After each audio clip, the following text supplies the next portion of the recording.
papan OPOKEL. OPOKEL merupakan satu teknik membina ayat yang saya hasilkan dan menjadikannya suatu perkara asas dalam pembinaan produk inovasi saya. O pertama dalam OPOKEL merujuk kepada orang, P merujuk kepada perbuatan, O kedua merujuk kepada objek, K merujuk kepada keterangan dan L merujuk kepada lokasi. Pengenalan OPOKEL. Inovasi yang dihasilkan kecil ataupun besar masih memberi impak yang minimum atau maksimum kepada inovator, iaitu menyelesaikan masalah yang dihadapi. Dengan ini, sebagai seorang guru yang sentiasa bersedia dengan dunia digital ini, kita perlu sentiasa melahirkan inovasi baharu agar dapat menyelesaikan masalah yang tertimbul dan hal pembelajaran dapat diatasi dengan mudah. Sehubungan itu, saya telah menghasilkan satu inovasi yang bernama Papan OPOKEL untuk mengatasi masalah pembelajaran kemahiran menulis, iaitu membina ayat dalam mata pelajaran Bahasa Melayu.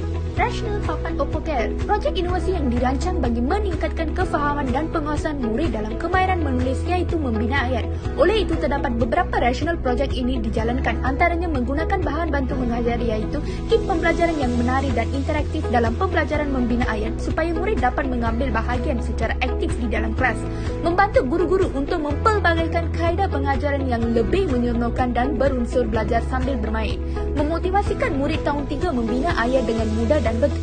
Jom kita lihat kelebihan Papan OPOKEL. Papan OPOKEL dihasilkan berdasarkan pembelajaran abad ke-21. Pembelajaran abad ke-21 ini dikatakan sebagai pembelajaran berpusatkan murid. Papan OPOKEL memaksimumkan pengaplikasian gambar dan warna yang berfungsi sebagai daya penarik kepada murid-murid. Produk ini juga dilengkapi dengan aspek penjimatan kos kerana bahan-bahan yang digunakan terdiri daripada bahan-bahan yang mempunyai kos yang rendah. Strategi pelaksanaan Papan OPOKEL.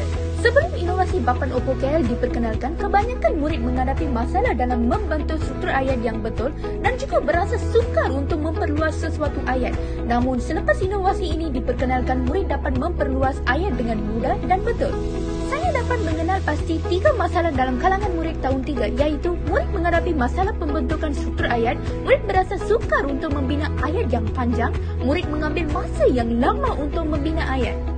Masalah-masalah ini dapat dikenal pasti dengan menyentuh latihan murid berkaitan dengan isu yang dikaji, iaitu membina ayat, mengadakan perbincangan dan soal jawab dengan guru dan murid, melaksanakan ujian diagnostik di sekolah. Adakah anda bersedia melihat cara penggunaan Papan OPOKEL? Mari kita lihat. Bahan-bahan yang akan dibekalkan dalam produk Papan OPOKEL.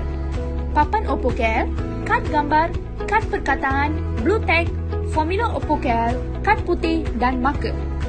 Dengan menggunakan Papan OPOKEL ini, guru boleh melaksanakan 2 aktiviti yang berbeza. Aktiviti pertama boleh dilakukan bagi murid yang berfikiran aras rendah.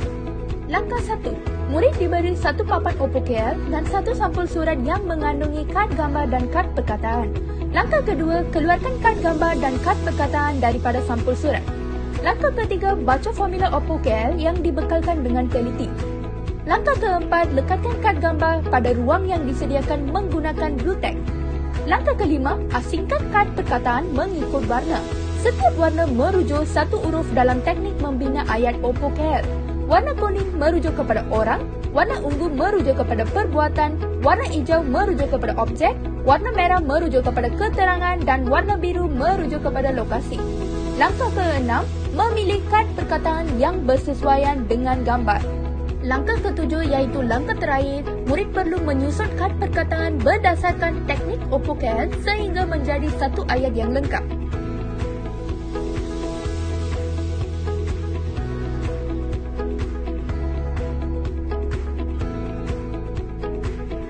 Aktiviti kedua yang boleh dijalankan menggunakan Papan OPOKEL.